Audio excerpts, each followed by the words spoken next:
بسم الله الرحمن الرحيم إن الصلاة كانت على المؤمنين كتابا موقوتا وقال تعالى وكلوا واشربوا حتى يتبين لكم الخيط الأبيض من الخيط الأسود من الفجر وأتموا الصيام إلى الليل وقال النبي عليه الصلاة والسلام من رأى منكم منكرا فليغيره بيده صدق الله العظيم وصدق رسوله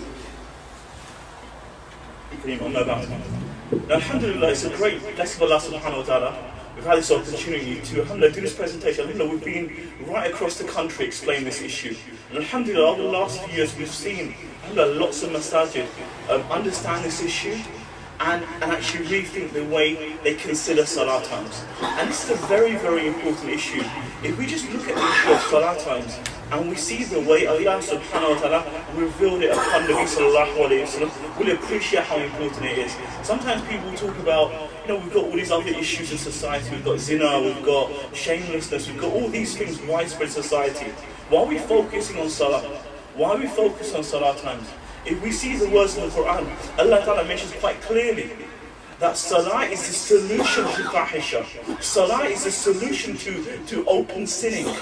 It's clearly mentioned in the Quran.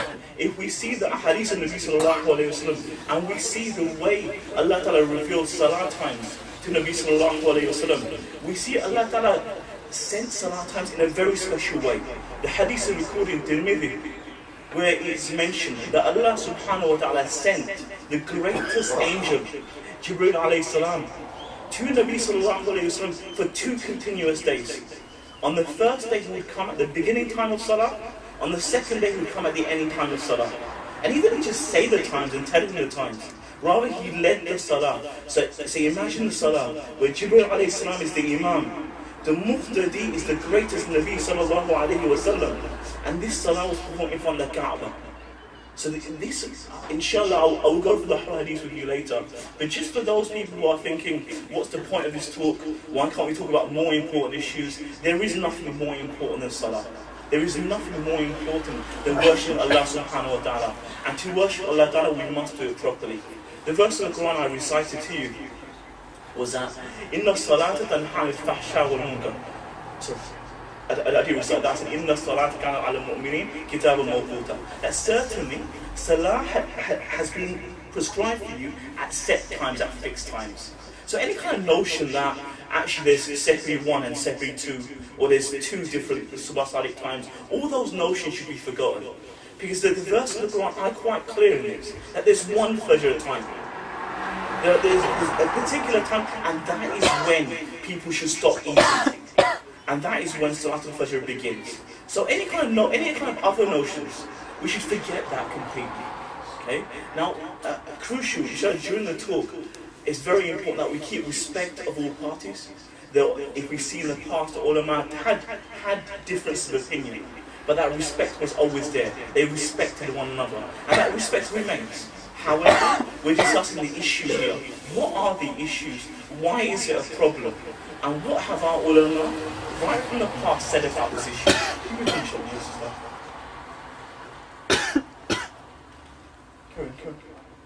Okay. Now, first, in terms of responsibility, we see the hadith of Nabi sallallahu alayhi wa sallam. He starts to state, "Talabul ilmi fardiyatun ala kulli muslim." That seeking knowledge is compulsory on every believer. So therefore, it's important for us to understand. Understand all those things that apply to us. The hadith of Nabi sallallahu alayhi wa sallam, they only make sense when you see what the fuqaha said. Ibn Shami rahimahullah, he explains this, and he says what this means. He explains this in his words. It is compulsory for every person to know all the injunctions that apply to his daily life, so that he can stay away from haram. That means if you're involved in a particular business or particular industry, then although it's not necessary for everyone to know about that industry, about what's halal, about what's haram about it, if you're involved in it, then it becomes compulsory for you to know all the masail about it. In the same way, all those things that apply to your daily life, you must know about. Salah is one of those things. Salah is compulsory on every pubert, every baligh, male and female. So therefore, for that person, for every person to know how to perform wudu, what time to read salah, all these things, you don't even know the whole intricacies of it, and that hadith behind. You don't need to know all that, but how to do it, how, you know, and what time things are. Those things are important. And that is why we're educating people. The idea of this, if we see the message of Nabi sallallahu alayhi wa sallam, and we see the verse in the Quran, we see that Allah Ta'ala sent Nabi sallallahu alayhi wa sallam with different jobs and different duties. You know, one of the duties was yatlu alayhim ayatin. That Nabi sallallahu to recite the verses on the Muslims and non-Muslims. They understood Arabic then. This was a form of da'wah. He used to call them by reciting the verse of the Quran. Another duty of Nabi sallallahu alayhi wa sallam was to purify people and give them advices that will make them better people. And the third thing that we're going to focus on today, وَيُعَلِّمُهُمُ الْكِتَابُ وَالْحِكْمَةِ, and he used to teach them, educate them. And this is a crucial part of deen. Sometimes sometimes we get worried sometimes with certain masajid because they're speaking about something else. Also, Nabi sallallahu alayhi wa sallam had different duties. All of these are part of his deen. It's not like this is the only work. This is also work. So da'wah, tazkiyah and ta'aleem, these are crucial parts of deen, and we should understand that and appreciate that. We'll move on, inshallah. I'm looking at a time simply because right now obviously there's no rush, because alhamdulillah it's a time we can pick that no one will ever rush because we can't eat it anyway. So inshallah, but what I will try and do, I'll try and finish about 15 minutes before we start, inshallah, to give us plenty of time to do that. Now, the two things I'm going to go through today, and this is the major thing. Two claims I'm making today. The first claim I'm making is that 18 degrees is the time that ulama from around the world have approved for at least the last 1,000 years. That's the claim I'm making. Obviously, it's upon me, al-hujjatu ala-al-mudda'i. It's crucial for me to give you the proofs for that. And that's what I intend to do, inshallah. So that's my first claim. The 18 degrees is the time ulama from around the world, not just UK, not just the Arab world, not just the Asian world. We're saying across the world, have approved for the time of Fajr. And also, I'm not saying it's today, or last week, or last year. I'm saying there's evidences and texts that go back 1,000 years saying that. So this is not something new at all. The second thing I'm saying is that the timetable that's been adopted in some masajid since 1989, and other masajid last year, by the name of a unified London timetable, or whatever other name you want to think of for it, does not meet the same conditions. And those scholars who have scrutinized it, I will tell you about the fatwa of Muftaqi Uthmani, I will tell you the fatwa of other madaris, I will give you fatwa from the Arab world, all about that particular timetable. Explain that those people who have actually scrutinized that timetable have found it is not acceptable according to Shari'ah. And those are two bold claims, inshallah, and those two claims is what the whole talk will be about, inshallah. Can you move on, inshallah? Now, first thing, we've got about Fajr time. Now, the crucial thing here, this is just a chart I found on Google, but you can see here, can you get rid of the echo? Is that possible? I don't know, just really irritating for me. I'm not sure about everyone else. So anyway, you can get rid of the echo. Is that just the mic? Okay. So here what you've got is a 5 salah. Now you can see here that one represents Fajr, Dhuhr, Asr, Maghrib and Isha. So what we're basically saying here is, one, Fajr, you can read it from as soon as the first light appears in the sky up to sunrise. That is the Fajr time. So we're going to discuss what time is this here. What time is this here? We'll also talk a little bit about Isha time later on as well. But that's what we're discussing. What time is this here? What time does Fajr begin? If someone's going to fast, what time should they stop eating? Obviously, to read Fajr, you can read any time from the beginning time right up to sun. Obviously, you shouldn't delay it up to sunrise, but before that, that is the time of validity. So we're not discussing when we should read namaz. We're discussing when does Fajr time start, and when should we stop eating. That's the discussion we're having. Move on, inshallah. Okay, now basically what I'm going to do with this, I'm going to be discussing a few things. First thing, let's look at the Quran, let's look at the Hadith, let's look at history. So if we understand all of that, then we can talk about the modern scholars' views and then discuss how it applies to us today. And then we'll compare that with the other timetable. So first, the verse of the Quran is quite clear in this. So وَكُلُوا وَاشْرَبُوا حَتَّى يَتَبَيَّنَ لَكُمُ الْخَيْطُ الْأَبْيَضُ مِنَ الْخَيْطِ الْأَسْوَدِ مِنَ الْفَجْرِ. That Allah Ta'ala states, eat and drink, this is before a fasting person, eat and drink until the white thread becomes clear from the black thread of Fajr. Okay? Now what does that mean? Imam Qurtubi and other scholars explain this. The whiteness refers to the first white visible light in the sky that eventually spreads horizontally So we're talking about the first white light that spreads horizontally. Now when does that start? We'll discuss the issues with that. But understand this first, that we're talking about a white light that appears, that spreads horizontally. It's not a vertical light. That's different. That's different. We're going to come to that. Can you move on? This is normally a 2-hour presentation. I haven't got 2 hours, so I'm going to try and move it. We'll skip that one, inshallah. Okay, now, Subah Sadiq and Subah Qadib, these are some pictures I've got here. It's important we understand this. So you can see Subah Qadib, alhamdulillah, we observed this last year in Woolton and Nays. Subah Qadib you can't see every single day. If you look at the detailed accounts of astronomers, also the fuqaha, they've come to realise that Subah Qadib you can only observe it certain times of the year. The astronomers say in the UK, you can observe it twice. At the first week of spring and the first week of autumn. So last year, alhamdulillah, we observed this. Okay? And it's like a vertical line. So you can see it's almost like a pyramid almost. Okay? Almost like a pyramid. The crucial thing here is, you can see it's just white here. The Subah Sadiq, you can see some tinges of red there. So slightly different. And also you can see here, the light is horizontal. So it's spread across the horizon. And that's important, that's the difference here. Some people have said, those people who talk about 18 degrees have actually observed this instead of observing this. Now, that, if anyone says that, it shows actually they don't know the difference.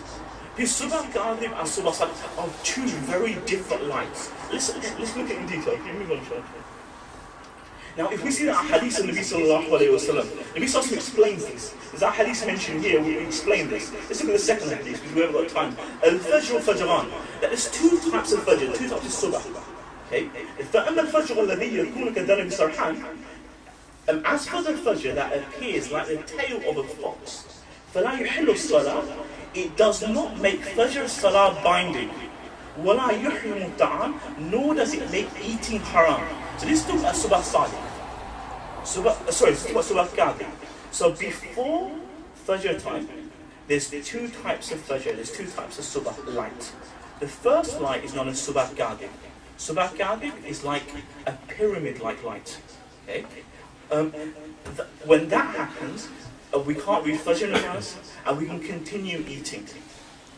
The second Fajr is after that Fajr, that pyramid, what happens is we've observed this, that it diminishes, it becomes darker afterwards. And then that light appears, which becomes horizontal. That is Subah Sadiq. When that appears, Nabi Sallallahu states, وَأَمَّا الْفَجْرُ الَّذِي يَظْهَرُ مُسْتَطِيلًا. The light that goes horizontally, فِي الْأُفُقِ فَإِنَّهُ يُحِلُّ الصَّلَاةِ. That is the light which makes Salatul Fajr binding. Then we have to read Fajr after that. Okay? And also it makes food haram. So again, let me just recap over this. Let me move on to the next slide. We'll recap over this. So we've spoken about two Subah so far. We've spoken about Subah Qadib. It's like the pyramid-like light. There's no Salah at that time. Fajr doesn't start. Continue eating. Okay? As I said to you, in the UK, astronomers say you see it twice a year. Maybe you see it first week of spring, first week of autumn. What I didn't add was, you can only see that light if conditions are perfect. If you've got a full moon there, you won't see it. If you've got lots of light pollution, you won't see it. It's a very faint light. It's very difficult to see. And that's important there. And also, as Subah Sadiq, it comes later than that.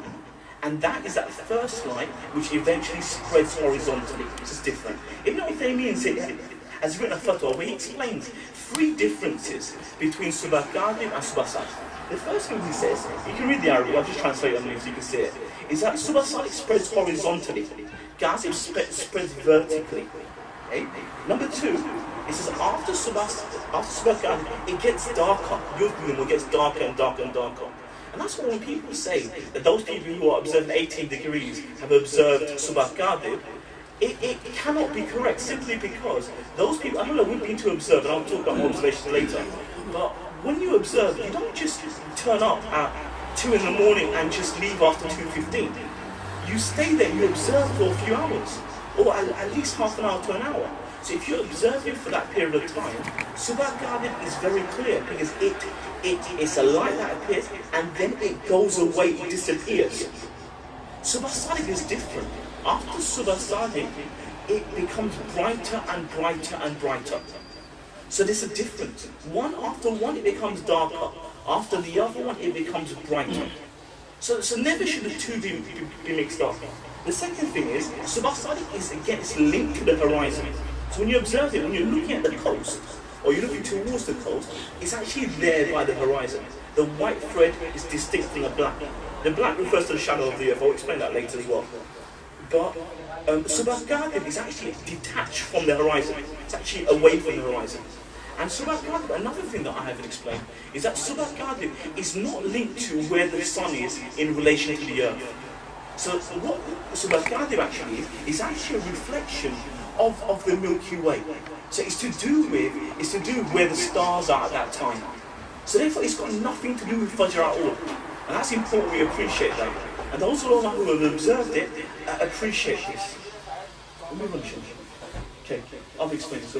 Now, next question is, so we've explained so far, Subah Qadib and Subah Sadiq. I've said Subah Qadib, no Salah, continue eating. Subah Sadiq, Salah starts, stop eating.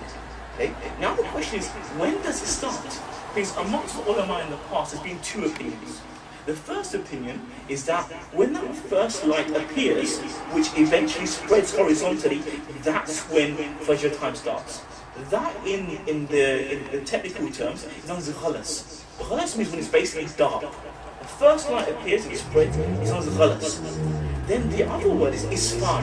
Some people call it tabayyun or tagyinu, or whatever else. Isfar is when that whiteness spreads in the when you can see the whiteness clearly in the sky.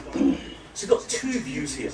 The question here, this is important, that if anyone's going to observe Fajr, then you should know, what are they looking for? Are they looking for that first light? Or are they looking for when it spreads? That's important. So let's look at the ahadith with regards to this, and also the fatawa on this as well, it's important. So when does Fajr start? Does it start al-ghalas? Does it start isfar? Okay. Before I go into the hadith, it's important that I'm not talking about the best time to read Salatul Fajr. Because there's a difference. Imam Hanif rahimahullah says that you read it when it's still, when it's a bit bright outside, asfiru bil fajr. Imam Shafi, Imam Malik, Imam Ahmad say you read it when it's dark. So that, preferable times, we're not discussing that. We're talking about when does Fajr start. Okay, so if we look at the hadith of Nabi Sallallahu Alaihi Wasallam, let's look at the second hadith, where it's mentioned, it's a hadith of Sahih Muslim, where Nabi Sallallahu, where it's mentioned, وَالصُّبْحُ كَانَ أي الصحابة أو قال النبي صلى الله عليه وسلم يصليها بغلس. That Fajr time, the Sahaba used to perform Fajr, or the narrator has a slight doubt whether the person said, Nabi sallallahu alaihi wasallam used to perform Fajr at the time of Ghalas, when it was dark. If Nabi sallallahu alaihi wasallam performed Fajr at this time, then for anyone to say Fajr began afterwards, then there'll be an issue with that. So here you see quite clearly, Hadith Sahih Muslim, Nabi sallallahu alaihi wasallam stating, or the narrator states that the Sahaba, Nabi sallallahu alaihi wasallam performed Fajr when it was dark. Next hadith, which comes in Bukhari, when Nabi sallallahu alaihi wasallam states, the Sahabi states, وَالصُّبْحُ كَانَ النَّبِيُّ صَلَّى اللَّهُ عَلَيْهِ وَسَلَّمَ يُصَلِّيهَا بِغَلَسٍ. That Subh, Fajr, Nabi sallallahu alaihi wasallam to perform it when it was dark, at ghalas. So remember ghalas, when I say dark, it doesn't mean it's completely pitch black, it's not night time. It's that first light has appeared, but it hasn't spread completely in the atmosphere yet. So it's still dark in that respect. How dark? So we read the hadith of Sahih Muslim, where it mentions, فَأَقَامَ الْفَجْرِ, as Fajr used to begin, حِينَ انشَقَّ الْفَجْرِ. When Fajr began, inshaqqa is a verb generally used for when something breaks open or cracks open or splits. So it splits, it's that first thing that appears. So here, when Fajr appeared straight away, then aqam al-Fajr, Fajr would be, would start. And it was so dark, وَالنَّاسُ لَا يَكَادُ يَعْرِفُ بَعْضُهُمْ بَعْضًا. And it was so dark that people could hardly see each other. That's how dark it was. It wasn't, we get mixed up because sometimes we think it's dark because we're not outside. If you're outside, there's no street lights, then when there's actual whiteness in the sky, it does become quite light. But we're kind of immune to that because we're inside. So you can see from that it was so dark that people could hardly see each other. Move on, inshallah. This hadith is crucial. This is the hadith of Jibreel that I mentioned to you at the beginning. That Allah Ta'ala sent Jibreel alayhi salam down for 2 days, 2 consecutive days. On the first day he came at the beginning time of Salah, and the second day the end time of Salah. And we can see about Fajr Salah, the first day when he came, ثُمَّ صَلَّى الْفَجْرِ. Jibreel al-Islam performed Fajr, Hina Barak al-Fajr, when Fajr appeared, when Fajr began, when that light first appeared. This is crucial here. And also what's important is the next word of the hadith. And this is a time where حَرُّمَ الطَّعَامُ عَلَى الصَّائِمِ. This is when it becomes haram to stop eating for a fasting person. I've got that in red. So it's not like there's a difference here. Sometimes people bring narrations of Sahaba continuing to eat. Some people say there's a hadith where the companions continued to eat right up to when it was very, very bright. All those things. If we look at what the Muhaddithin have said about this, they have said as soon as the verse of the Quran was revealed, وَكُلُوا وَاشْرَبُوا حَتَّى يَتَبَيَّنَ لَكُمُ الْخَيْطُ الْأَبْيَضُ مِنَ الْخَيْطِ الْأَسْوَدِ مِنَ الْفَجْرِ. That abrogated all those practices. This is mentioned it's mentioned by Imam Tahawi rahimahullah, also mentioned by Imam Razi rahimahullah. So it's mentioned, if you look at Al-Hira, you will see the different narration about this, that those people who have said you can continue eating afterwards, that is abrogated with a verse in the Quran. We carry on, Shari'ah. Now, there are also ahadith about Islam, about Fajr begins when the whiteness spreads. For example, the hadith of Tirmidhi comes to mind, أَسْفِرُوا بِالْفَجْرِ فَإِنَّهُ أَعْظَمُ لِلْأَجْرِ. That perform Fajr when it's really bright outside. This is the best time for Fajr. So there is a view that Fajr begins when it's much brighter. However, if we see the view and the opinion of Ibn Qudama rahimahullah and also of Maulana Yusuf bin Noor rahimahullah, both their views, if we see what Ibn Qudama says, Ibn Qudama rahimahullah mentioned that Ibn Qudama al-ijma' fi hadhihi al-mas'ala. He says this is such a mas'ala where there's a consensus. Everyone says Fajr begins when it's dark and that first light appears. Ibn Qudama mentions this. Maulana Yusuf bin Noor rahimahullah goes one step further and he says if a person continues to eat until it becomes bright, then he has to make qadha of his fast. This is how clearly it's mentioned. So this is important. And it says, وَهَذَا إِجْمَعٌ لَمْ يُخَالِفْ فِيهِ إِلَّا الْأَعْمَشِ وَحْدَ فَشَلْتَ. He said, this is such a consensus that no one has argued with it, except for A'mash, who's a great scholar, but he stood alone with this issue. The majority of the scholars throughout the ages have said, Fajr begins at that first light. That's when it begins. So, what we've discussed so far, I'm moving fast because I know it does take a little while to get through all of this. Okay? It's that first thing we discussed about Fajr. Fajr begins at the time of Subah. Now, Subah, two types. We say it's a Subah Qadhi, that pyramid-like shape, false dawn. We say Fajr doesn't start then. Also, you can continue eating at that time. I also mentioned that at that time, that light, it's got nothing to do with the sun, it's more a reflection of the stars. So therefore it's not linked to Fajr. I also explained that we've observed this as well. We observed it way before 18 degrees, just to make that clear as well. Subah Sadiq is the Fajr we're talking about. This is the Fajr, this is when the fast begins. This is when, if you want, the night ends and the day begins. It's important we understand this. Now, the question then is with Subah Sadiq is when exactly is it? Is it al-Ghalas, that first light, or is it when it spreads? I've shown you the Fatawa of the Ulama, hadith. The fact that Nabi Sallallahu performed it at the first light means that it can't begin after that. We can't say Nabi Sallallahu performed Fajr and continue eating. That wouldn't make sense logically. So therefore, and that is the view of the scholars. A minority view of that when it completely spreads. However, it is a very small minority. Carry on. Okay. Now let's go into the science part of it now. So what I've done so far, I've explained to you the verse of the Quran, the hadith, the discussion there. Now in terms of science, the reason why we've got issues is because around us, on planet Earth, we have an atmosphere. If there was no atmosphere, then as soon as the sun would set, it'd be dark straight away. But because we have an atmosphere, the sun's rays stays in the atmosphere for a little while. So we see that in the colours in the sky, we see the oranges, the pinks, the reds, we see the white fading, all that is because of the atmosphere around us. So the question here is for us, is that we all know that when the sun goes down, that's Maghrib time, that's sunset. No one doubts that. The question is, when do all those colours disappear? For Isha time. And for Fajr, when do those colours first appear? Because when those colours first appear, that's Fajr time. And that's what we're going to discuss. You move on, Sean. Now, you've got, let's get this on this. Okay, now this is the important thing we understand this first. When we're talking about 18 degrees, firstly, that these calculations are based on actual observations. Some people say that one group of people made observations, the other group made no observations. It's not true. Observations have been done, and they've been done for at least 1,000 years, and we have observation reports from across the world. So that's not true at all. So it's not observation versus calculation. It's observations which show 80 degrees against observation which shows something else. Okay?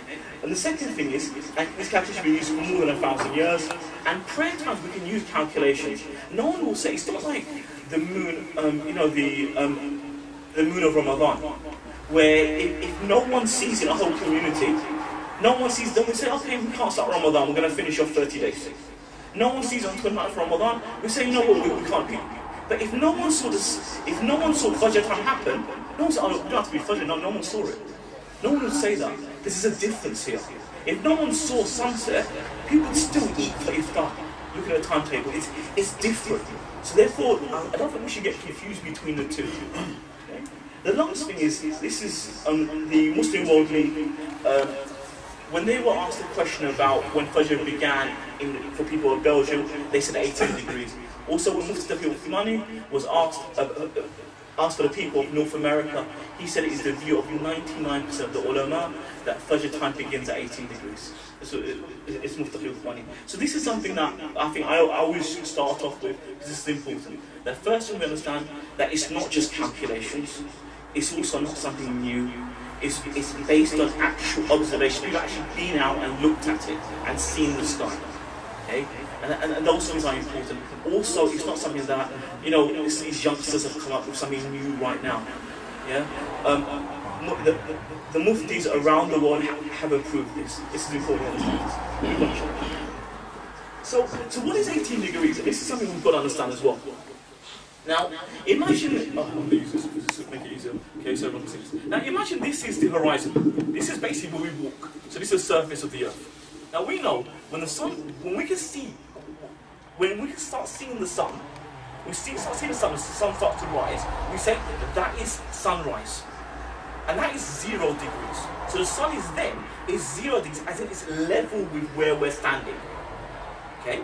Now the question is here, is how far below the horizon does the sun have to be for us to see that first white light? For us to see that first light, where does the sun have to be? Is it here, here, here? And in terms of angles, obviously those who haven't used a protractor will go home and look for one.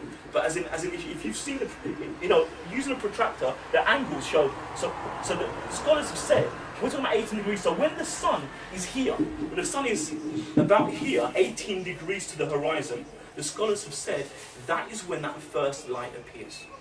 Okay? That's what we're talking about. I'll explain that again. So sunrise, what we're saying, is sunrise is when the level to the horizon is the sun. The question here is, for Fajr time, is how far below this does the sun have to be for us to see the first light? So obviously the sun is coming up this way. Okay, so it's coming up. Where does it have to be for us to see the first white light? That's the question. Okay, and that's what we're discussing. So this is what 18 degrees actually means. This is another diagram. It shows you about darkness. This is taken from the science website. All it shows is that this is for Isha time, but it's symmetrical, so it's the same. So when the sun goes down, when it goes to 6 degrees, you still got some light there. 12 degrees, still some light there. And astronomical twilight, 18 degrees, when you get completely dark skies. Okay, so it's not something new or something like that. Go on, carry on. Now, the whole question here with this is, where's this from? Obviously, there's nowhere in the hadith or the Quran says, perform Fajr when the sun is 18 degrees below the horizon. So it's not something that's in the Quran. It's not something in the hadith. So where is it from? And this is where we start going to Muslim history. We start appreciating our scholars. And we see our scholars, they weren't just experts of Shari'ah. They were experts of astronomy. They were experts of mathematics. They were experts of lots of different fields. And they were concerned about our worship and our ibadah, about how it would make it easy for people to work out later on. And this is where you'll see this. We move on. So we look through history and we see when do we find 18 degrees first mentioned? And we find the earliest date 317 Hijri. So over 1,000 years ago. That's important. Let me show you a few opinions. We see Al-Tawsi in 672 Hijri. So he says, وَقَدْ عُلِمَ بِالرَّصْدِ. That this is important to understand. It has become known بالرصد through observations, not just calculation. بالرصد is through observations. أول الفجر وآخر الشفق يكون وقت انحطاط الشمس عن الأفق 18 درجة. That the beginning of Fajr and the time when the whiteness fades from the sky for Isha occurs when the sun goes below the horizon by 18 degrees. This is 672 Hijri.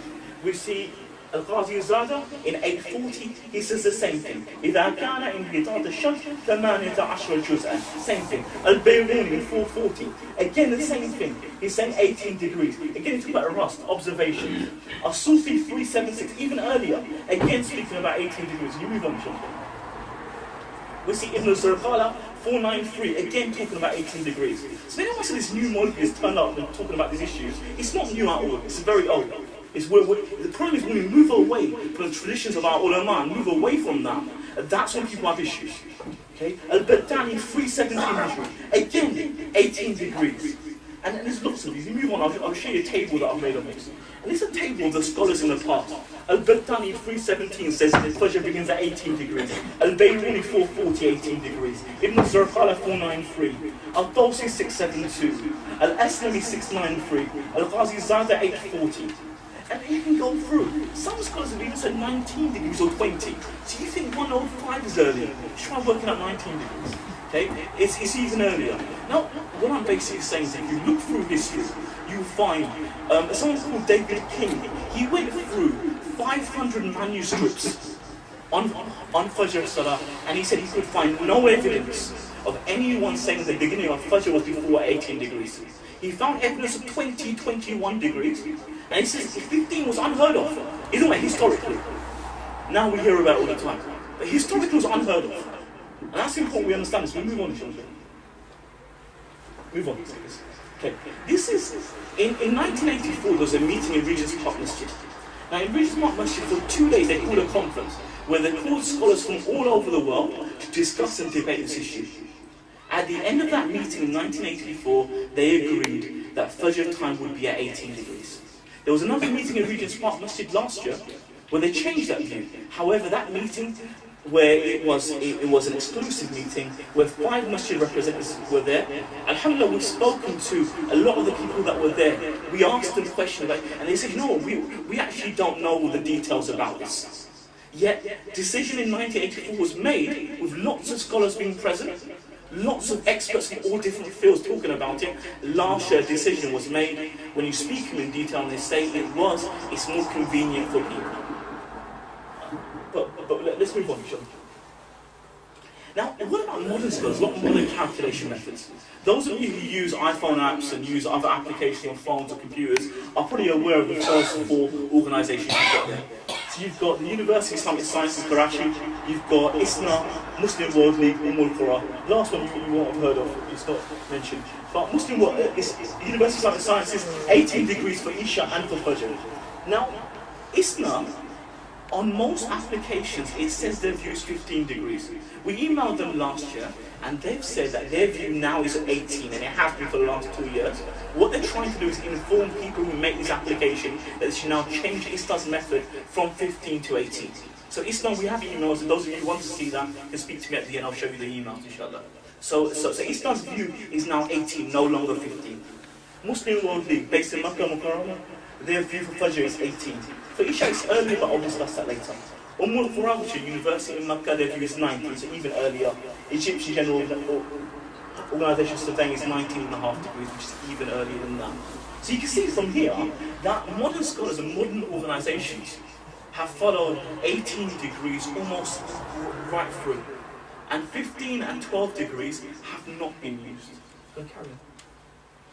So, and these are ulama from India and Pakistan who supported 18 degrees. We see Mufti Taqi says, Fajr begins when the sun is 18 degrees below the horizon. This has been confirmed both on a scientific and religious basis. research has been carried out. In another fatwa, those of you who want to see his fatwa, because some people, even last year, spread a rumour saying Mufti Usman has changed his view to 15 degrees. We emailed him after that, and he said, my view hasn't changed. So if you want to see his view, visit albalam.net, which is a website which has his articles on there. You will see his view for Fajr remains on 18 degrees. Mufti Usman, another thing he mentioned is that some people have spread rumours about him in Pakistan saying his view is 15 degrees. His view isn't. And we have emails from him saying that quite clearly. Also, the other views, if we look back through Darul history, we see Sheikh al-Hira, 100 years ago, his view was 18 degrees. Khalid Ahmad Saharanpuri, again 18 degrees. Marshmi in Darul Fatawa, those people want to look it up, volume 1, page 113, his view is 18 degrees. We have a copy of his letter that was produced after a meeting in England, where in that meeting he stated quite clearly, he says, in the UK before now people were using 12 degrees. Yeah, but clearly mentioned, this was clearly wrong. And he said that people should use 18 degrees for Fajr time. This was in 1983. And that was signed by many ulama at the time. Darul, people know, we go to Leicester, most of Leicester followed 18 degrees. Mufti Shabir Ahmed from Darul, his view is 18 degrees. I have his signature saying that. Okay, Mufti Yusuf Sacha, Mufti Ismail Barakhodri from Kantaria. After the other time it was produced, the ulama who produced it sent an istifta, a question to Kantaria, to Mufti Ismail Barakhodri, and we have the reply back. And the fatwa stated quite clearly 18 degrees should be used, and that this way of producing a title was incorrect. Okay? Mufti Ahmad Khanpur has got his views 18 degrees. So lots of views. Arab world, Asian world, their view is of 18 degrees. Move on. The question at this point normally people ask is, okay, you've told all these views, all that is whatever else, but have you made any observations yourself? Have you gone to see Subasad? What do the observation reports show? When you go and look for it yourself, then what happens? So alhamdulillah, from last year, lots of people asked us this question last year. So alhamdulillah, from last year we went for observations. Alhamdulillah, we're still going right now. If any brothers want to come along, I'll let you know when those happen, but it depends on the actual clear skies and stuff. And what's important about observations is that when people go for observations, sometimes we get mixed up. Sometimes we see a clear sky on top, and we say, actually, we can go observe the horizon now. But we're not observing the sky. We're observing the eastern coast of Fajr. So when you're looking at the eastern coast, we found that when we were observing, if there was cloud cover, even 30, 40 miles away, we couldn't see Subasai. If we went to the seaside to see it on the coast, and we thought if there was a small boat with a small bulb on the boat, small light, that made Subasai hard to see. And that's why when ulama had been to observe, Sheikh Muhammad Auda from Abu Dhabi, he's come up with some conditions that when you observe, you should try and do all these things. Of those things he says is you should be very careful about light pollution. We know that in the same way that the street lights, we can see these are street lights on the earth. Same way the street lights actually reflect into the sky. And because of the street lights, we can't always see the stars. And that's why if you're in London, you can't generally see stars at night. But if you go right out far to countryside or wherever else, you look in the sky, you can see all the stars. It's because there's no street lights there. And that's important. So when we went to observe, we looked for a location, we looked for a location where it was completely dark. What we're observing was completely dark. And this is some research that we looked into. This is called a light pollution map. And what this tells us is that when you go to observe, these areas of intense colour, these are places where there's very strong, lots of light pollution. So if you're going to go observe the horizon, these aren't places to go. So you don't go make observation in London city centre, because you want to see anything. You don't know Manchester city centre either. So when you observe, it's important that you observe where it's very dark, and where you're observing is dark. So sometimes you're in a dark place, but you're looking at a place with lots of street lights. And if there's street lights, then you're going to see it much later on. Like sometimes, if this light was very bright right now, you wouldn't be able to see this presentation. Because this light would be too bright to make this possible to see. So in the same way, if you go and observe Subha Sadiq in a place where light pollution affects it, then you will see Subha Sadiq much later than people who go to observe in a dark place. And this is important, that when people go to observe, you have to make sure that the conditions are right. Atmospheric conditions have to be perfect. Because when ulama have taken this into consideration, then the observations in the UK, and observations in Canada, and in Saudi Arabia, and in Pakistan, and in India, and everywhere else, give Fajr at the same time. When observations are not careful, when people don't consider light pollution, then Fajr time in the UK appears to be much, much later than the rest of the world. Now, we're not talking about times here. I'm not talking about actual times. What I'm talking about here is where the sun is in relation to the earth. Because we know, obviously, in Saudi Arabia, it says an hour 30 minutes, and here sometimes it's 3-4 hours. So you might say, how comes it's the same? It's not. I mean, in terms of where the sun is. Because what the scholars do when they observe it, they write down the time, and they work out where was the sun at that time they observed. And that's why they found 18 degrees to be the most accurate. So you can see here, this is, no, just keep that. See here, what I've done is I've put red dots, these red dots here, and these green dots here. The green dots are observations where scholars have taken into consideration light pollution. So these are the ulama in Preston. When they went to observe, they were looking for Isha time, and you can see they're looking into a dark area here. The ulama of Batley, they went to Hull. Again, they were observing the eastern side, and they observed the dark area here. These are the observations we made in Walton Naze. Again, we're looking in here. So the green dots all show that 18 degrees accurate. And then the red dots, these are the observation of the scholars in Blackburn who went to observe in 1987, 1988. And this is the basis of the timetable used across East London and across the UK, really. It's the Hizbul Ulama Times, or the moonsighting.com Times, or the whatever you want to call it, the other timetable. So they went to observe here in Blackburn, and they observed both Isha time and Fajr time. You can see around here, and this is one thing that I'm saying again and again, that no one's doubting the hard work, the sincerity of the ulama who've done that. No one's doubting any of that. And when we're discussing the issue, let's talk about the issue itself. If we're saying there's faults, I'm not saying it's because the person decided he was going to do this. What we're saying was there was an error in the way he went about it. Not my words, these are the words I thought I was saying exactly this. Okay? So you can see here, observation in Blackburn, you can see to the western side, it's got all that huge areas of light pollution here. So Isha time again, you would see it much earlier there. Fajr time, lots of light pollution around here. So if there's light pollution, then you only see Fajr time when it's much, much brighter than someone who would see in a dark area. And that's why you had the first fast issue, you had 105 or 108, and you had 315. Because if you're in a place where there's lots of light pollution, you won't see Subha Sadiq until much, much later. Because that light of Subha Sadiq is very faint. You can only see it under good conditions.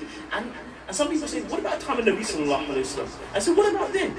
At that time, there were no street lights, so therefore there wasn't an issue about light pollution. They could look at the sky, and there wasn't an issue with that. It's an issue now because of light pollution. It's like, you know, okay, we haven't got much time, so. Okay, then you've got the observation we made in Walton, and some ulama last couple of years have been to observe in the Markaz car park in central London. Now, we can see there's issues with that as well. If you're observing in central London, where you've probably got more light in central London than across the whole of Europe. So observing there is not going to produce results. And this is why Islamic history is something so powerful.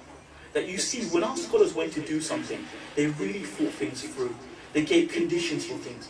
Those of you who want to see observations of scholars in Canada, you see that when they made observations last year, you should see the conditions they put. They said they were going to go completely away from light pollution. They stood separately from each other. They wrote down the times. They took lots of factors into consideration. And then they came to the view that Fajr occurs at 18 degrees. Same with the ulama in Saudi. Same with the ulama in Pakistan. If you see the research done by Mawlana Shabir Ahmad Kafakir, he's an engineer right now, and he's very close to Mufti Uthmani. Normally when we have questions for Mufti Uthmani, we ask him, we email him, and he finds out for us. Now, he went himself, was a student in Darul, Karachi, and he said, he went to a desert place. He said it took him 40 days to get used to the night sky. He said when he observed for 40 days continuously, then he got used to what the night sky was. Then he started to see Fajr at that earliest time of 18 degrees. Before that, he said after a few days, I thought it was early as well. It's like right now, if you turn off the lights, everyone says it's dark. But if you were to ask a miner, is that dark? They say, no, it's not dark. The more you get used to darkness, the better your eyes are able to cope with it. And the more you're used to darkness, the easier you see faint lights. So even the most minuscule light, you have to see it in the horizon. Move on, Sean. Now, what about summer now? Now, in the UK, this was the fatwa of Mufti Mohi-ul-Islam. What he said was, he says that as long as the sun reaches 18 degrees, we'll follow 18 degrees. The people in the UK should follow 18 degrees, as long as it occurs. When it doesn't occur, then there's other methods that can be used. Now what we've got to realise is the world is round. Also the world isn't straight, it's not directly parallel to the earth. It's at a tilt.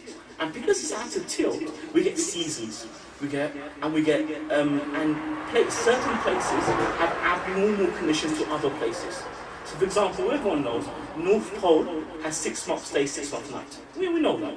And that abnormality, that not being normal, that applies to all places above 48 degrees latitude. And let me explain this as well.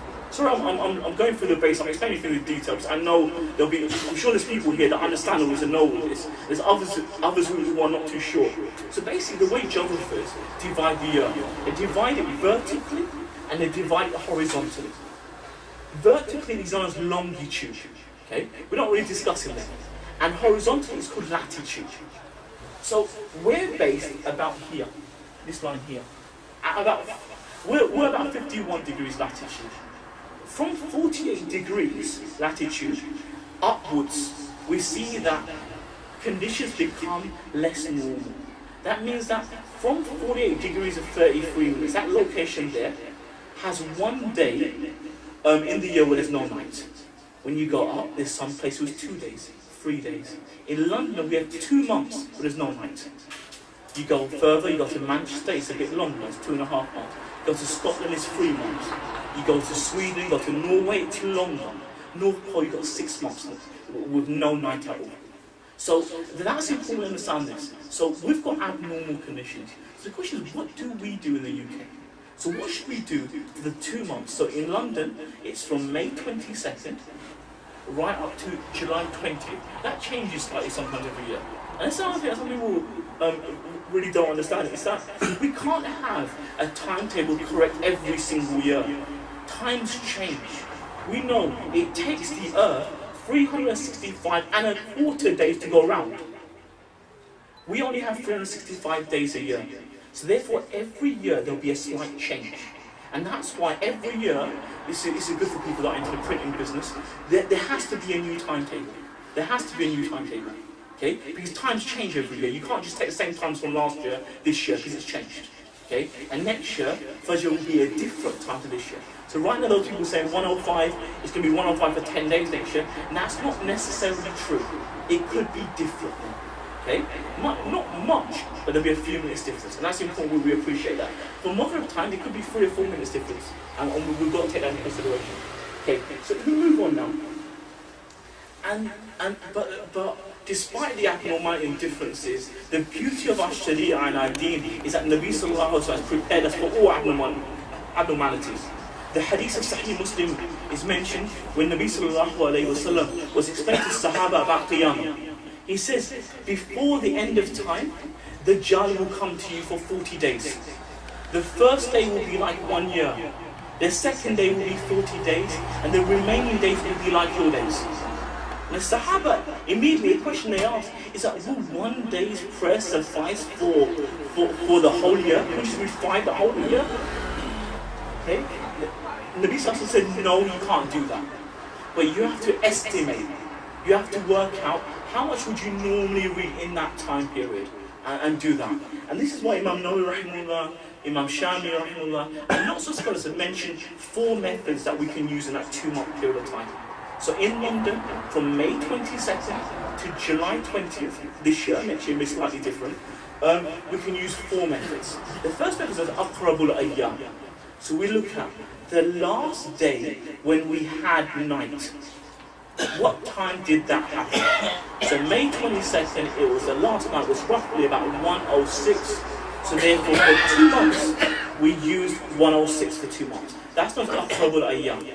That is permissible. If someone, the reason why people like using that is because, not because they like making things difficult on people that are fasting, but because there's no jumping around them. There's no jump. You're not going from 1:04 to another method much later, 2 hours later, whatever else. It's all kind of uniform. And a lot of our, and Mufti Mahmoud Hassan Gangoya, when he came, he preferred Aqrabul-Ayyam. He preferred that method. So all 4 are permissible, but that first method he preferred. Okay? The second method is nearest city. We look at which place is there a normal day and night. Yeah? So the closer place to us is a place near Rennes in France. It's at 48 degrees latitude, 33 minutes. At there, so what we could do is for 2 months when there's no night, we can take their times for Fajr and use that then. That would be perfectly permissible as well. It's an Aqrabul Bilad.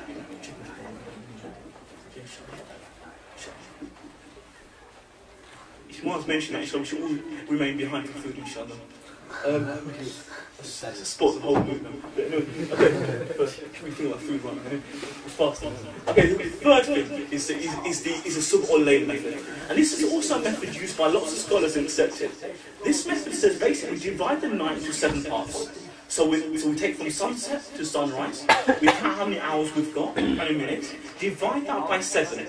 And the first 7, it roughly works out about 1 hour and 7 minutes right now. So the first 7 is for Maghrib time. Then 5/7 we use for Isha time. The last 7 we use for Fajr. This will make Fajr quite late. But again, we only use that for the 2 months.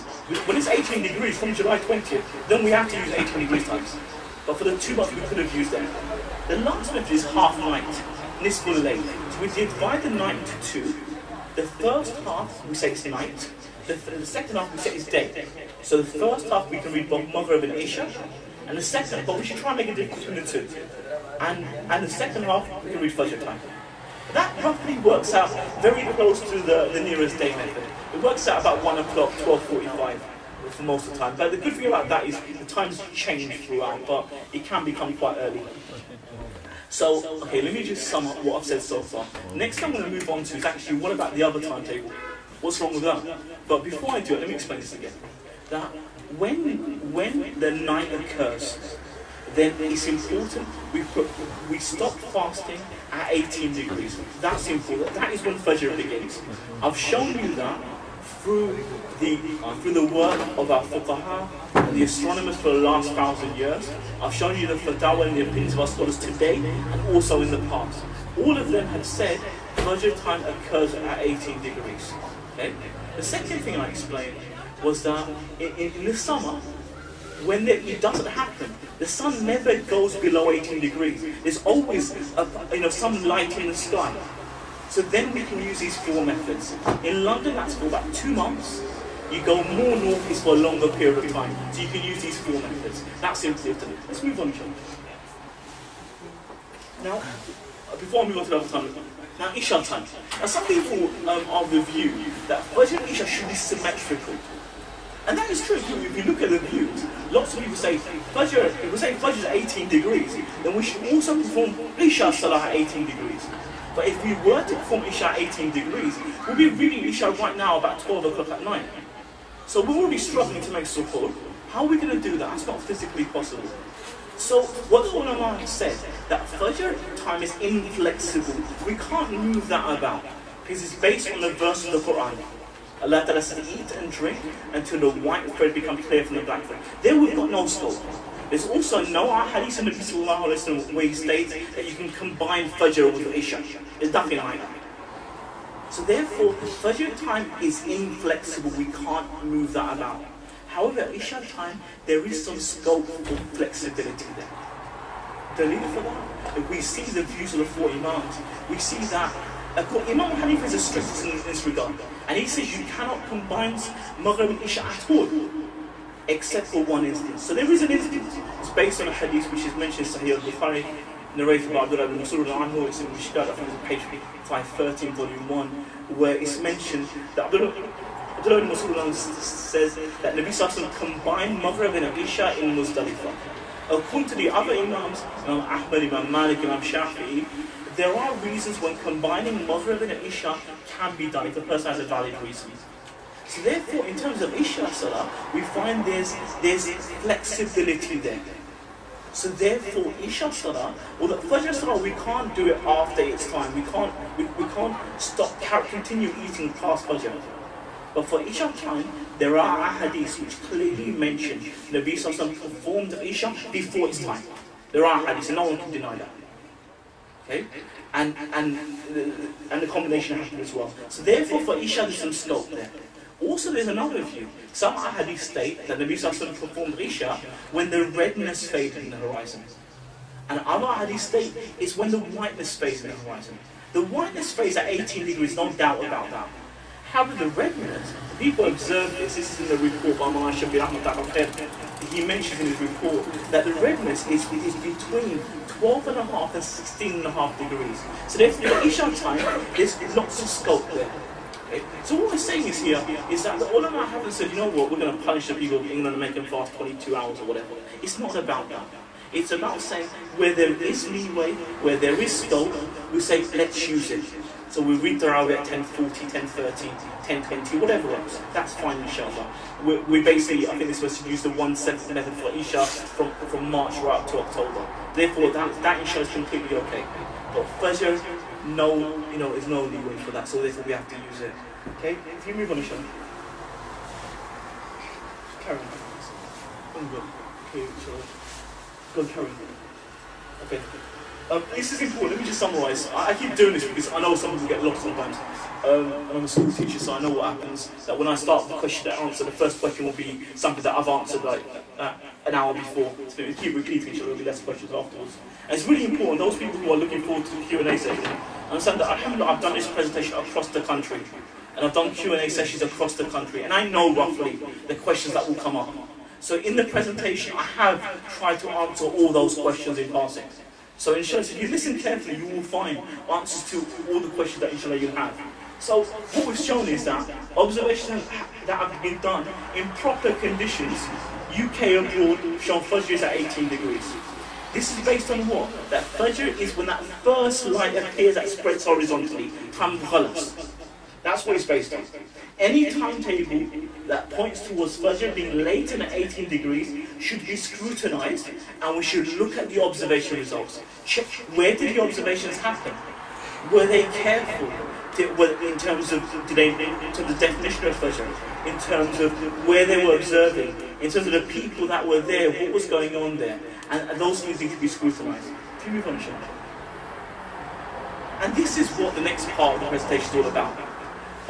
It's about looking at the other timetable there, because what we're saying here is that those ulama who have scrutinised the other timetable have found huge discrepancies in it, have huge issues with it. So when the timetable was produced in 1989, it was sent to muftis across the world, and we've asked for these on a number of occasions. I request you as well to ask the scholars who have come with the other timetable to actually bring the fatwa. We've got two copies. We've got one fatwa which came back from Darul Karachi. We've got another fatwa that came back from Darul Kantariya, where the question asked was by the organisation who came with the other timetable. And Darul Karachi clearly mentions, it's the fatwa because it clearly says that the people who came up with this timetable, unke paas subah sadiq ke bare mein puri waqifiyat thi. That people who came up with it, they didn't have the complete understanding of what subah sadiq is. That's Darul Karachi. The fatwa came from there. Mufti Uthman signed the bottom of that. From Darul Kantariya, the fatwa came back and said you cannot observe in Blackburn and apply those times across the whole of UK. It's not correct. And both of them stated that people should use 18 degrees. So they asked the question, the answers came back. And no, we've got the copies and I can give you printouts of those things as well, inshallah. So this is the second claim, this is the evidence I'm going to speak through right now. The timetable that other masajid are using right now is not acceptable according to rules in Shari'ah. That's what we're saying. Okay. So those people who are going to ask me afterwards, are you saying the other times are wrong? I've just answered that there. Okay. So a lot of times in the UK, that lots of masajid you use another timetable. Some people call it the Hizbul-Ulama times, some people call it moonsite.com times, some people call it Khalishok, some people have the nerve to call it a unified London timetable. Okay? So it's all the same thing. So if I refer to any one of them, that's what we're talking about. Can you move on, children? Okay, so the first issue is what I discussed with you already. We said the observation that took place in a place of heavy light pollution. If you're in a place of heavy light pollution, you will see Subh Sadiq much later than when you would see it if there was no light pollution. That was the first issue we discussed that. The second thing here is that we've got copies of the actual observation sheets. So the ulama went out and wrote down the observation times. And what we found was their observation times were different to the times given to the masajid for the timetable. It's like, for example, if I was to say to you that, you know what, I've seen that first fajr. Now, I saw it on Catherine, I just saw it there. But I want to continue eating for another half an hour. You say, you're crazy, what are you talking about? You just saw it, you told us that you've seen fajr, and you tell me to eat for another half an hour. And this is exactly what this amounts to. Can you move on? I'll give you evidence of that, inshallah. This is the original observation sheet. I've got copies of this. At the bottom of this has the signatures of people who went to observe in black. So it gives you their signatures. Okay? So people like Muftahi and a few others, their signatures at the bottom of this. And what it shows you here, it gives you the dated observations. So you can see here, if you look at the dates, you can see when the observation took place.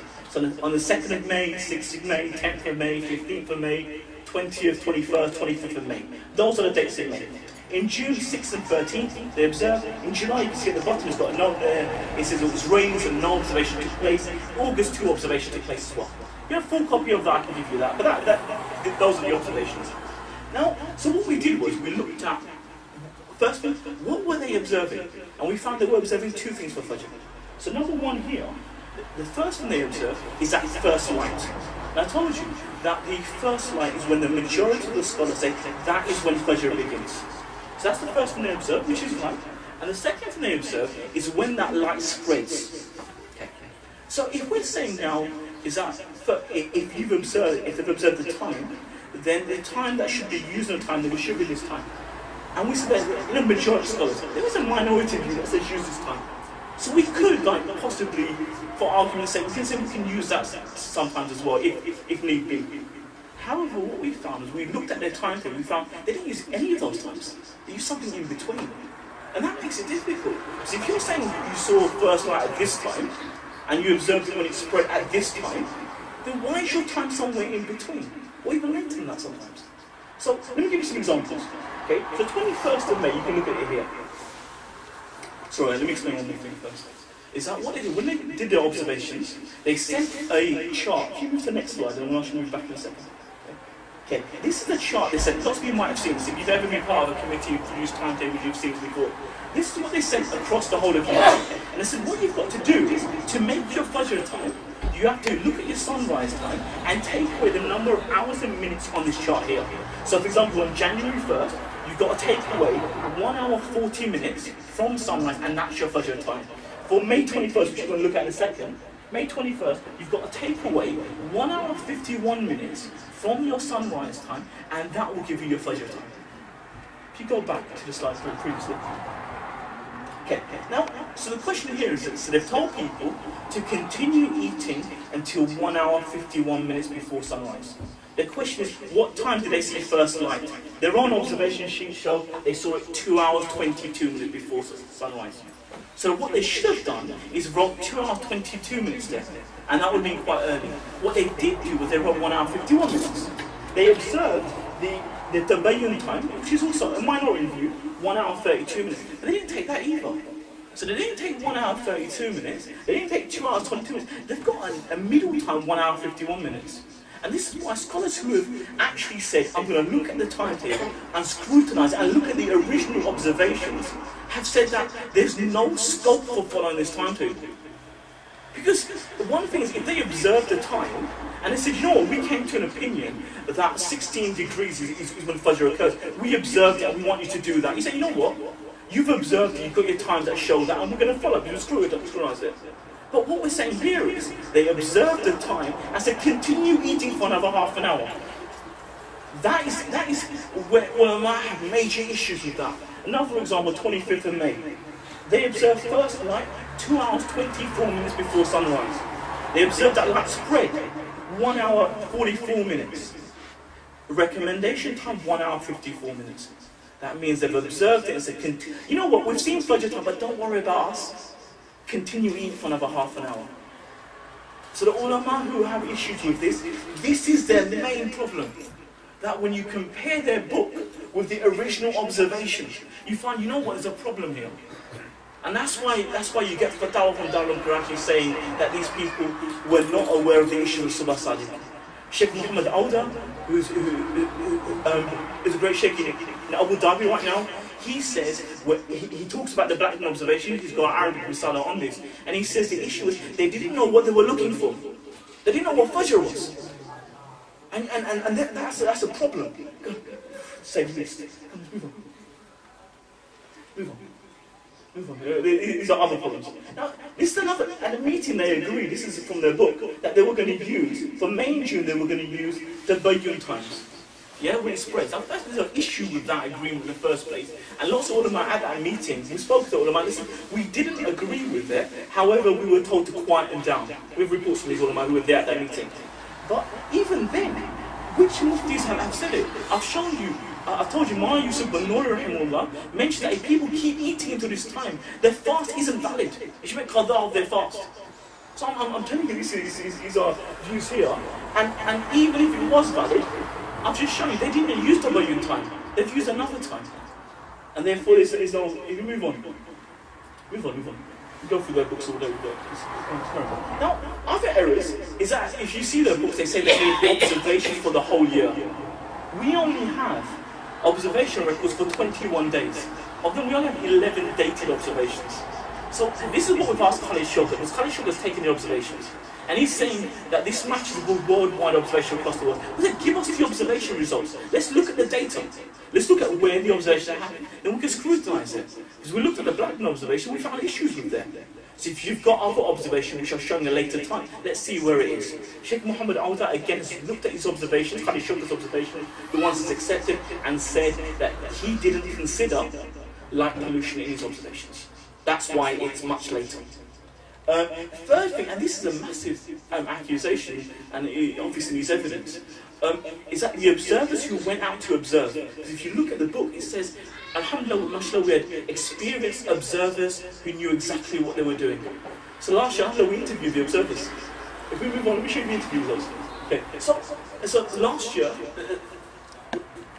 we observed these two people are mentioned in their books. Also, it's also mentioned in lots of their leaders that come out with Maulana Ahmad Sidat and Qari Ghulam Patel.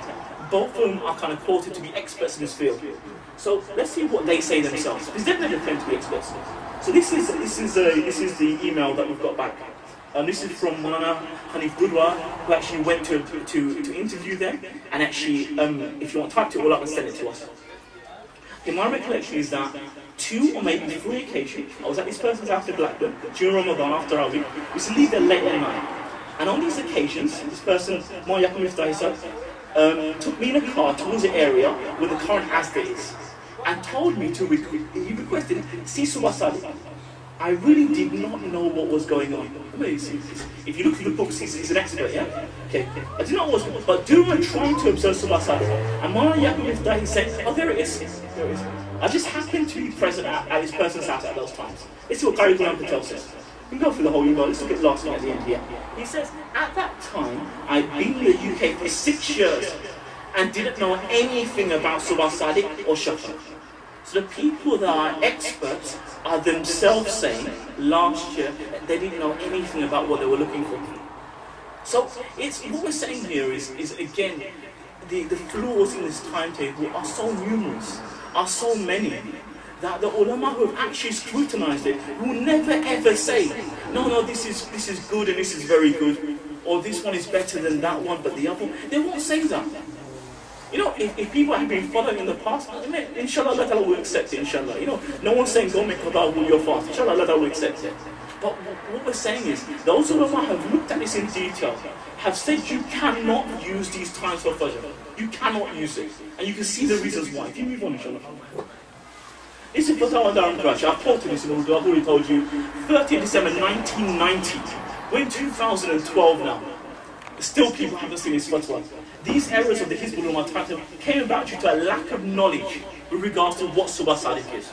And this is exactly what, this is the same thing that Sheikh Muhammad Awdaf in the Arab one also said.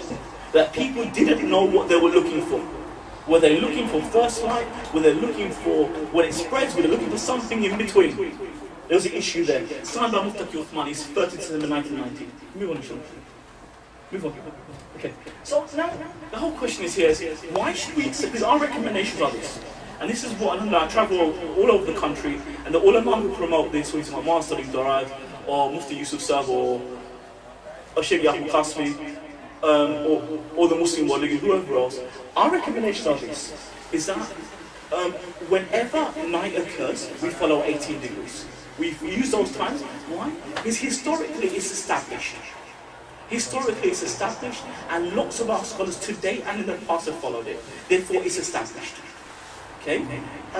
And in Isha time, when Isha time becomes becoming difficult from about March onwards to October, there's some flexibility with Isha, therefore we use the 1/7 method from Isha, if you want, from that time. And when we read Isha slightly earlier, that will make it possible to read Isha, Tarawih, have Suhoor, and in time for 1:05, 1:10 start. So it's possible to do that. Those are our recommendations. Why? It's a question, why should we accept that? Firstly, it's supported by lots of people. Mufti Uthman says, as research both scientifically and in terms of Shari'ah, and scholars, 99% of the scholars, he says, in India, Pakistan, are of the view Fajr starts at 18 degrees. And it's also supported by astronomers and experts in the UK, Saudi Arabia, Canada, Egypt, Pakistan, India. We've got observation results from all over the place. Also, as third thing is, this is not a reason really, but as in it's also something we should consider. It's also easy, isn't it? When you think about it, you perform Tarawih, you can worship the whole night, because the night's only 2 hours. Yeah? And have something to eat. Have something to eat, and then perform Fajr with Jama'ah, and then go to sleep. For Ramadan, it's actually not too bad, inshallah.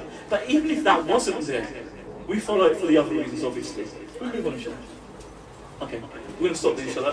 What I'll do now is, I just want to explain one other thing, because there's another question that will come up, and then I'll take some question and answers, inshallah.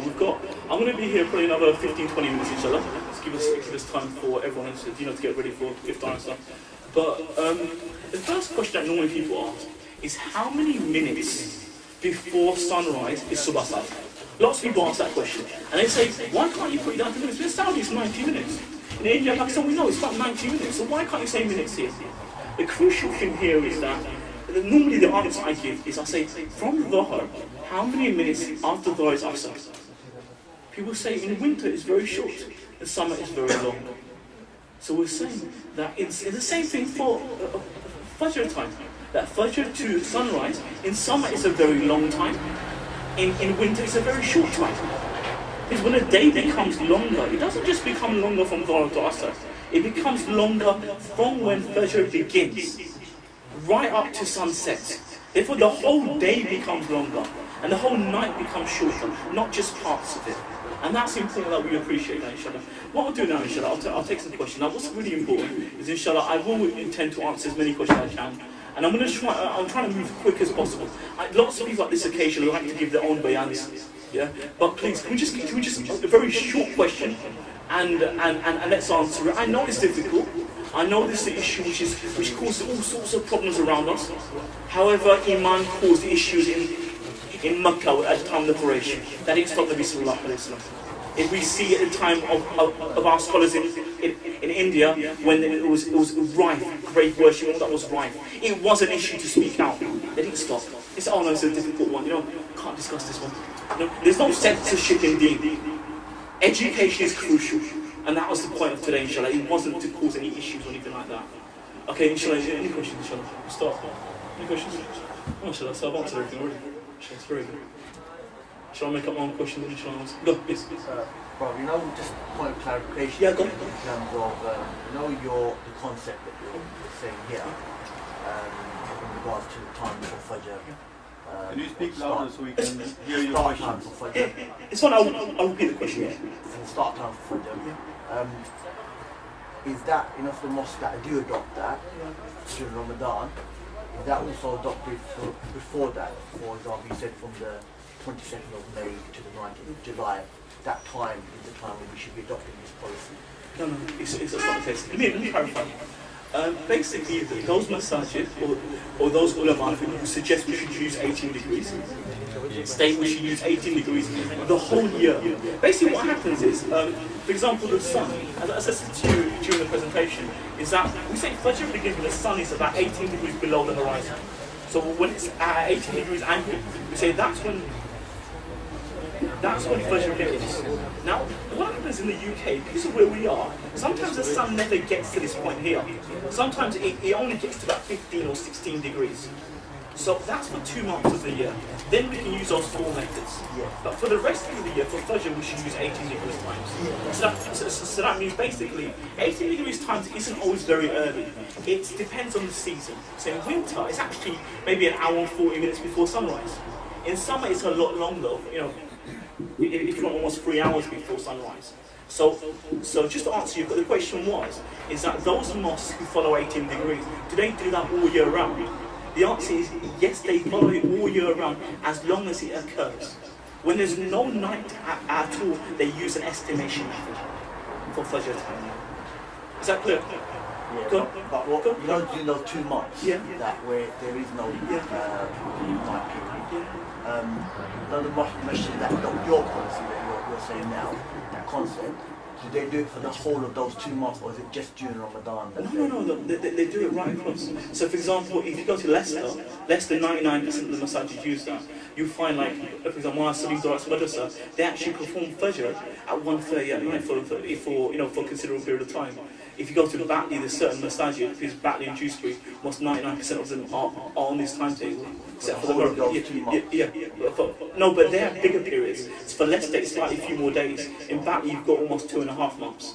So for the whole period, they will use those times. The same is being used in Scotland as well, in places in Scotland, and from even Glasgow, they use the 1/7 method, which is a bit later, which is much later, but they use that for the whole 2-month period. So it just depends on who you're speaking about and who it applies to, really. Yes. Why don't some people not agree? Plastic Grove Masjid, there were meetings with, obviously, I'll come to that point in a second. In terms of Plastic Grove, we know both Imams of Plastic Grove perform Fajr Salah here when they can.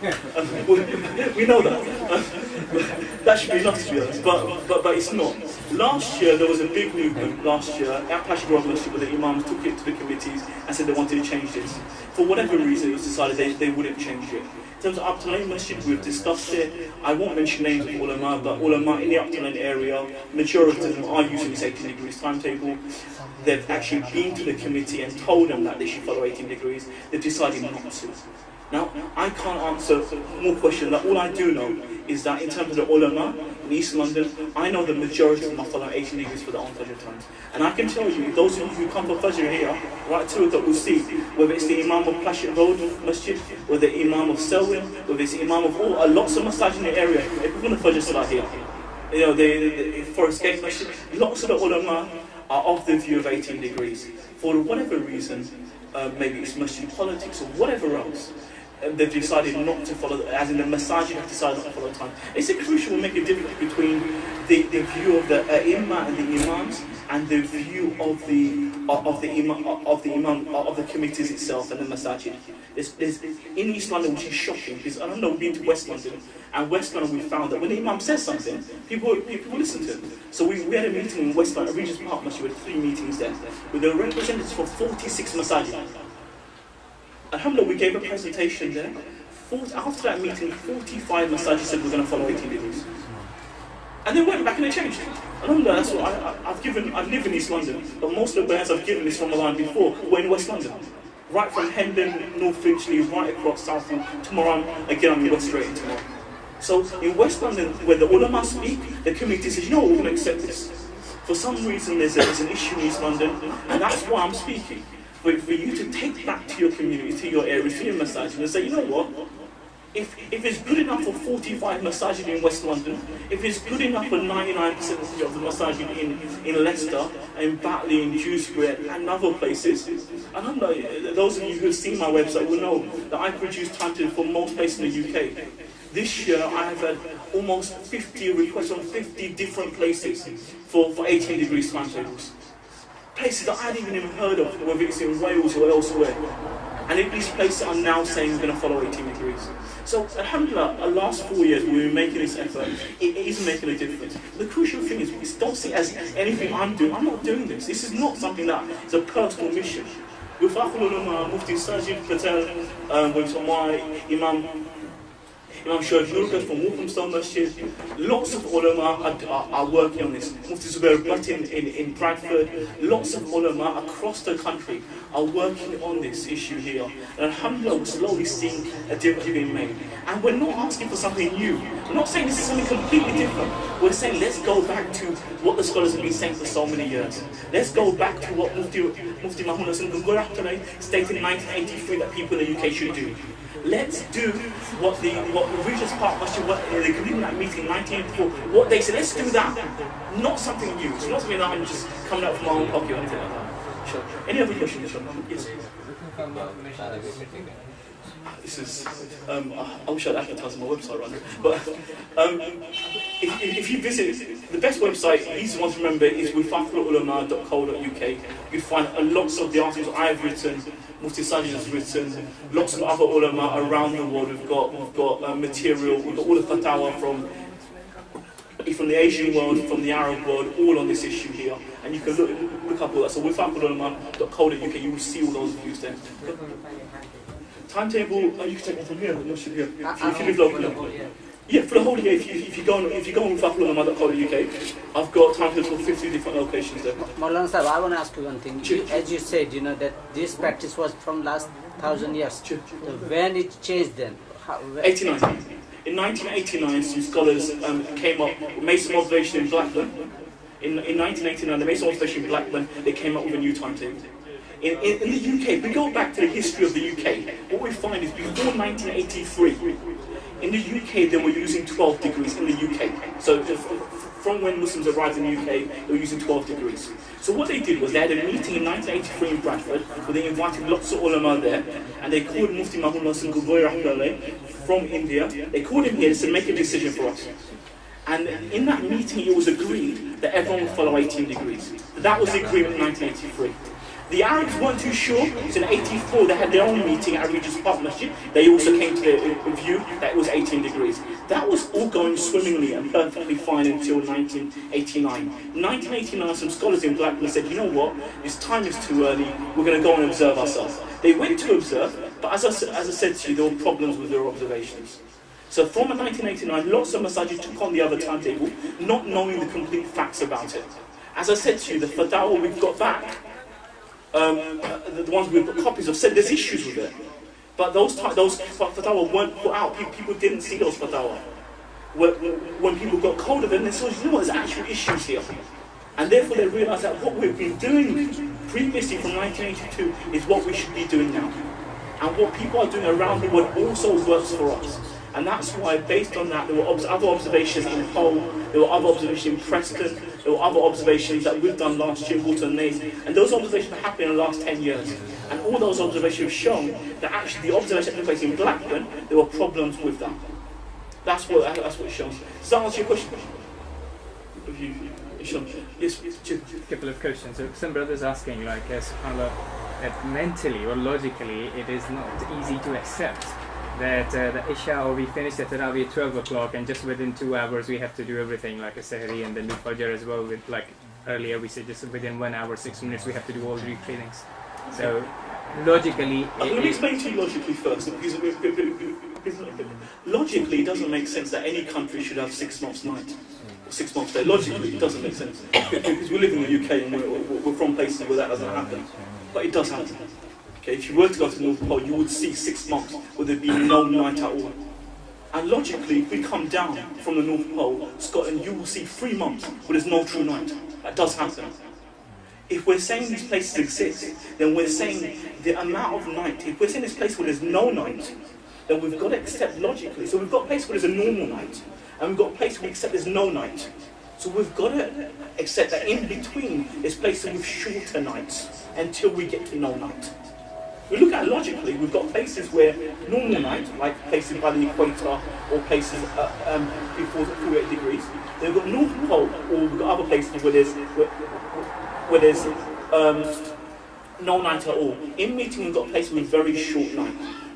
Therefore, if you've got places with a very short night, then those places will have a 1 o'clock or 2 o'clock support time. Another thing is, with it logically, we're saying that we've got more hours in the day. So we're saying this from Dhuhr to Asr, we've got 6 hours now. Where the hours come from? We haven't got 30-hour days now in the summer. The hours have come from somewhere, they've come from the night. So instead of night being 6 hours, it's now 3 hours or 2 hours. From a logical perspective, this is our last point again, is that the day now is longer. Those hours have to come from somewhere. It comes from the hours of the night. So therefore the day is longer, the night is shorter. Therefore, logically, inshallah, it will make sense. Yeah. Well, it's the region part, Mosque is now accepting this 18 degree as well. No. The Regional Partnership last year they had a meeting and they changed their time. They used to follow 18 degrees. After their meeting in 1984, last year they had a meeting and they said that it's very difficult. Basically, it was a group of 5 masajid. We had a meeting there with 3 meetings at Regional Partnership. We said 45 out of 46 masajid accepted 18 degrees. The one masjid that said that we're going to abstain was Regional Partnership. Okay. Now, we asked the scholars there. Whether you're asking, if you ask the imams there, whether you're asking Sheikh Ahmed Shukri, who's the imam there, you ask the other imams, their view is 18 degrees is when Fajr occurs. However, last year they decided, from them and Islamic Masjid and a few other masajid, they said, we're going to agree on a timetable, something that's convenient for people that everyone can follow. Yeah? They looked at this research, they looked at the whole research, they looked at the book presented by Mohi Miftahi, and they accepted those times last year. We met them this year and we said, what are you doing now? And they said, look, our timetable is still in draft form. We still haven't finalised things. They want to have another national conference inside. So after it was decided, we went to, so the scholars from Ulama went to Imam Abdul Qayyum from Islamic Masjid. Went to him before Jummah here, just announced that the timetable is changing. We're not going to follow the degrees anymore, we're going to follow the other timetable. So after Jummah, some scholars went to him and said, and showed him all those sheets that I've shown you now. And he said, have you seen all this? He said, you know what, we made a decision, we didn't know this. So they made a decision and they accepted, they didn't have all the information there. They went to Dr. Dubyan from Regent's Park Masjid. And again, the same question asked, did you have this information when you made your decision? They said, no. What I'm saying here is we have that information. When we presented it to them, they said, you know what, we didn't have all this information there. But we can't keep changing every year. I don't see why not, but that's a question you can ask them. But they've decided they're going to follow the other one. We've got, as a public, as people responsible for our own fast, own salah, it's your job to find out whether the water you're making wudu from is clean. It's your job to find out if all your conditions of salah are met. It's your job to make sure that when you've got this information in front of you, you look at it, research it, go further, look at the Hizbul Ulama Times, call them here. In West London, they asked people to come along on a number of occasions. It was refused. Said, I will not come to these meetings. So when someone says, I'm not going to answer any of these things, then what can you say? It's always a difficulty, inshallah. Are there any further questions, inshallah? Yes, ma'am. The words on a tip, like you said, shouldn't the degrees be different? Okay. If the world's on a tilt, then we're always on that tilt. We're always here. So what we're saying is what we're looking at, 18 degrees, is when the sun is 18 degrees to wherever we're standing. So even if we're on a tilt, degrees is based on because it's at a tilt, but it's still considered our horizontal. So we're at a tilt, but to us it still seems like that, doesn't it? When we're walking, like people in Australia don't fall down. Yeah? Because even though you're upside down, people don't fall down. So we're talking about the sun, but wherever we are, the sun can still be 18 degrees to your to where you are. The effect the tilt has of the globe, it affects seasons. It means that every single year for us isn't the same. So we have differences in seasons. We have longer days and shorter days. There's a difference there. That's what it affects the tilt there. But if you want, check out some physics websites as well. It's interesting to read, inshallah. Two quick last questions. So one question is that, like, sometimes for the general public it's getting difficult. Like for those scholars, especially who it's nearly they know now this is the issue between 17 degrees and 18 degrees. But even by knowing that, they are still following some old timetable just because saying, oh, those masjids are following, like Central London Masjid is following, East London Masjid is following this. So they are giving the justification based on the other scholars or other, like a big masjid that they are following. That's why they couldn't be wrong. Or if they are not 100% right, then inshallah the masla will be on them. I think first of all, lots of people say follow your masjid. In Shari'ah we have 4 sources of authority. We have the Quran, we have the Sunnah, we have the Ijma, and we have Qiyas. None of them are follow your local masjid. That's important. First we understand that. Secondly, if we're looking at the practice of our ulama, where we're looking at in the UK or across the world, right from the last 1,000 years, we find that their amal has been on 18 degrees. It's crucial for people. And this is one thing that makes us separate to, say, Christians and Jews. We're not reliant on people for certain aspects. So we don't need a priest for forgiveness. We don't need an imam for forgiveness. We can all access certain information. And lots of information is available for us. That we respect ulama. What we've generally found is in the UK, the ulama who have researched this issue follow 18 degrees. Those who haven't researched this issue, they say different things. But again, in the Quran it mentions, فَاسْأَلُوا أَهْلَ الذِّكْرِ. That if you don't know something, ask people in the know about that issue. Just because someone says someone's knowledgeable. When I first qualified, I didn't know about this issue. If you asked me that question, what would have been nice if I said to you, I don't know. So Imam Ahmad Rahimahullah mentions that saying I don't know is half of knowledge.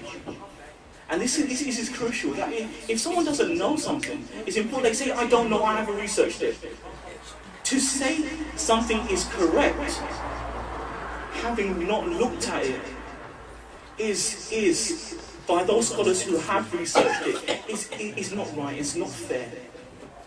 The second part of the question, like people saying, like, because we are living in the minority of this country, like because of this issue, the minority is even getting divided. So is it not, or would it not be good, like the scholars were following 18 degrees, that's one type of sun or earth issue, and then the moon sighting issue. Would it not be better, even just for getting a unity point of view, would it not be tilt towards the 17 degree one day, or if they're not getting convinced, then what's the solution then? Okay, the first thing here is that, alhamdulillah, in Sharia we see that the emphasis has to be on haqq, on what is true, on what is correct. And differences, if you think about it from an academic perspective, if you look at research papers and stuff, communities are considered to be intelligent because they've got lots of experts in different fields. One expert says this, another expert says that. That shows you're actually academically advanced. The fact that in Islam we've got differences based on academic knowledge, based on astronomy and physics and geography and all these kind of fields, shows actually how advanced Islam is. So from thinking about it from a non-Islamic perspective, it actually puts Islam in a different light. Like when we're talking about moon sighting issue, I know someone said talks about moon sighting, and let me just touch on it now, so we've actually covered that a little bit. But in terms of the moon sighting issue, when I sit with a non-Muslim and explain to them what the differences are based on, they're shocked that that these Arabs who were completely so detached from the world have been sent a message so complex, so detailed, and show that Islam is so true. And it is simple we appreciate Islam. And if we look back and we see where our scholars were, like if you, for example, you compare the dates of Shari'ah, this is what I've done. If you look at the dates of, say, Hajjatul-Wada, and you compare that date and look at it from a astronomical point of view, was it possible for that date to be the Islamic date then? It actually was. And if you look at every date recorded, you find scientifically, astronomically, those dates were completely accurate. So it tells you again the perfection of deen. And this is what it shows you. And in terms of what's true, The Quran mentions that people should hold on to the hablillahi jamia. People should hold fast to the rope of Allah. So unity isn't in just saying that, you know what, let's all agree on something and let's just do that. It's agreeing on something that we agree that is true. It's no point doing something that, you know what, just because everyone else is doing it. Saying that on this issue here, if you look at the Ulama website, they basically say there's scope to use different times. So they actually say if someone uses 18 degrees is no issue at all. And we say if you do 18 degrees, inshallah, it's no issue at all. We say there's an issue of not following 18 degrees. So we all just follow 18 degrees, well, okay. Come to everyone. Because if they're saying their times are completely open, there's leeway there, scope there, then they're saying basically you can follow the other times if you want. Just don't say anything bad about our times. That's, if you read their paper, that's basically what it says. So if we're saying it's going to everyone, we should follow 18 degrees then. However, that's another argument where you can present that to. Okay, would there be any lecture for the moon sighting as well? Like some people are doing Eid or Ramadan and other days, and are going to present any just lecture? On this, I think we'll end on this inshallah because we've got about 6-7 minutes before iftar. We have tried on a number of occasions to have meetings across the UK. We've invited, we've said to the other party, come forward, let's have a discussion. Let's have an open meeting. Let's have an agreement, let us sit down, and we'll call whichever ulama that you respect across the world, we'll call them there, we'll present our facts, you present your facts, whatever they come to, we'll agree. And we put it in writing. The other party has said on more than one occasion, we will never ever go to any meeting. That's what they said. And how do you debate, discuss it with someone who doesn't turn up to the table?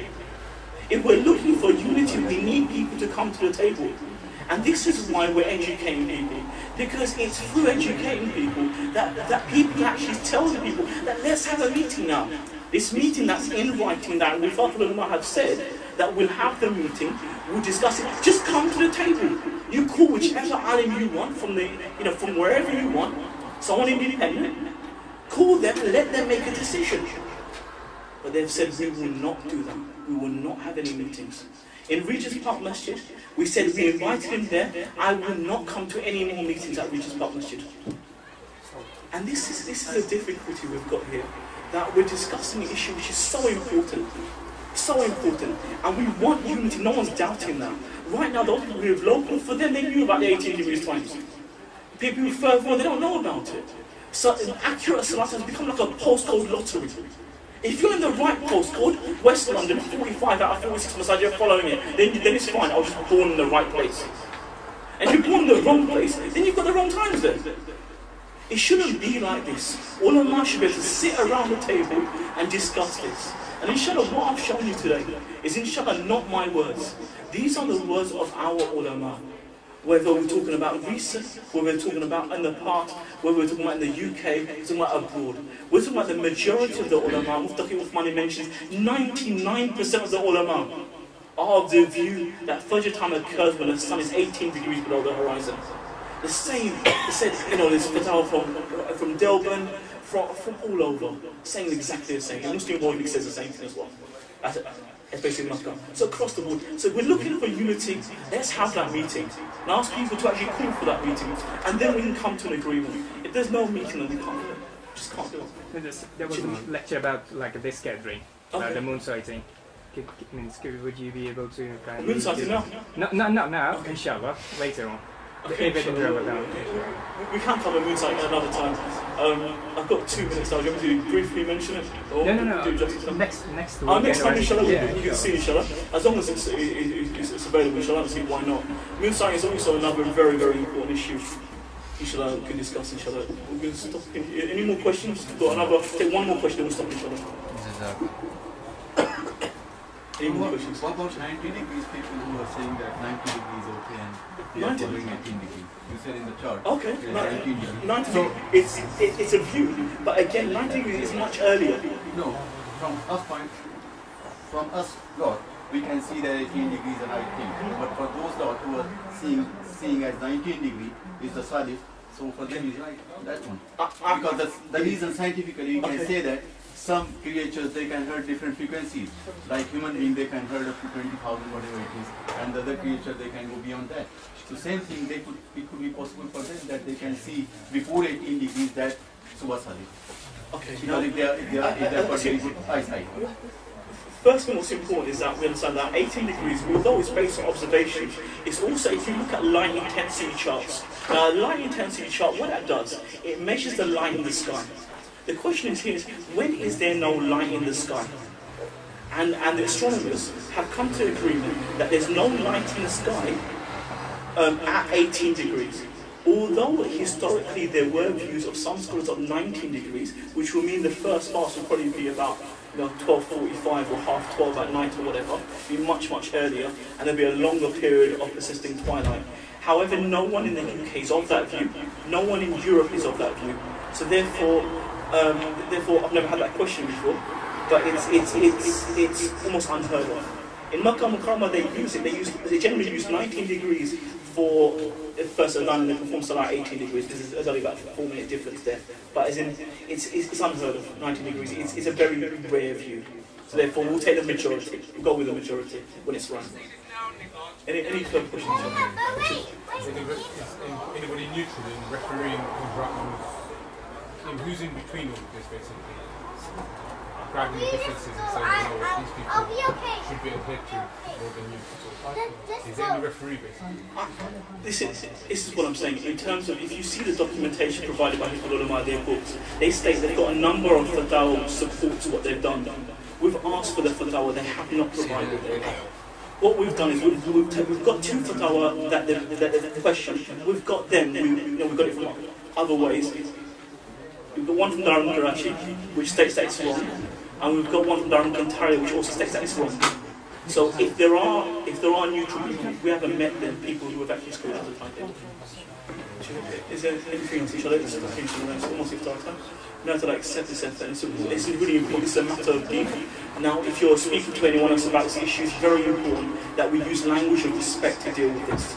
This is an aspect of deen. Let's not embarrass deen when we talk about these issues of deen. It's very important that we tackle it properly.